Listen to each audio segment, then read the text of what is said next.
Hello, my name is Caleb Bradley. This is CET 2118C, FPGA design using VHDL, and this is experiment 5, part A, which is a JK flip-flop on the DE10 light.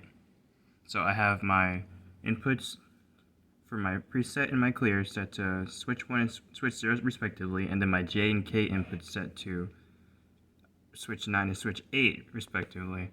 And so my outputs up here are Q and not Q. Q is set to my LED 8, and not Q, which is the inverse of Q, is set to my LED 8. So LED 9 is for my Q output, and LED 8 is for my not Q output. Then I have my clock signal attached to the key 0 button, the key 0 push button, and I'll be using this to toggle through the waveforms.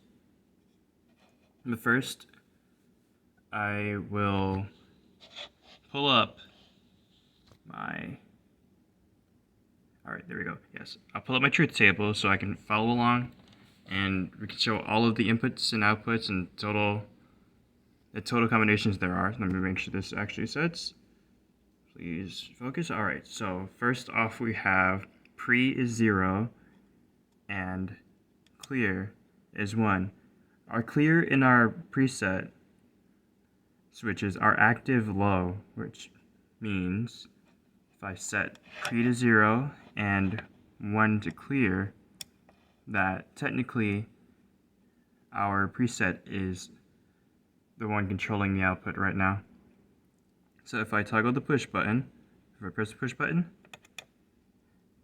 we preset the output to high. Now if I were to switch the preset and clear from 0 1 to 1 0, then that means our clear is active low. So I press the push button again, I toggle the clock, and now we have 0 in our Q output and 1 in our not Q output. And then if I were to have them both off, this is an illegal state because we can't have both of them high at once, so nothing will happen.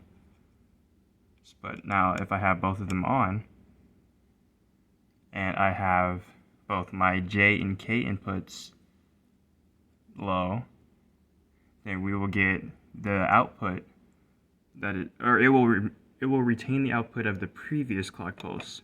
So I'll press it like 3 times and nothing changes.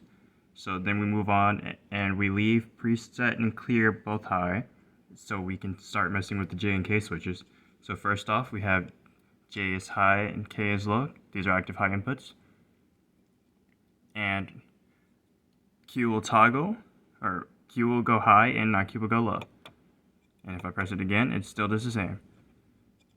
And so now next up is J is low and K is high. Now you press this button, I toggle the clock, or the clock pulses, and Q goes low and not Q goes high. And if I pulse it again, it still remains that way.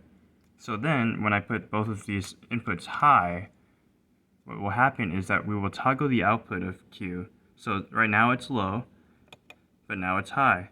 And if I were to pulse it again, it switches back. It toggles between the two outputs. And that concludes, one more before we get started. If I can't really show this one, but if the clock were to just be 0, or if we were just on a random clock pulse, this is another illegal state. Or actually, it will remain the same. So if I were to, let's see, so I leave pre and clear high, but our clock is basically off. So that's me, I'm not pulsing, this is basically a frozen state. And it doesn't matter if our J and K is high or whatever, since we're not pulsing, the output will remain the way it is until we pulse the clock. And this concludes experiment 5, part A.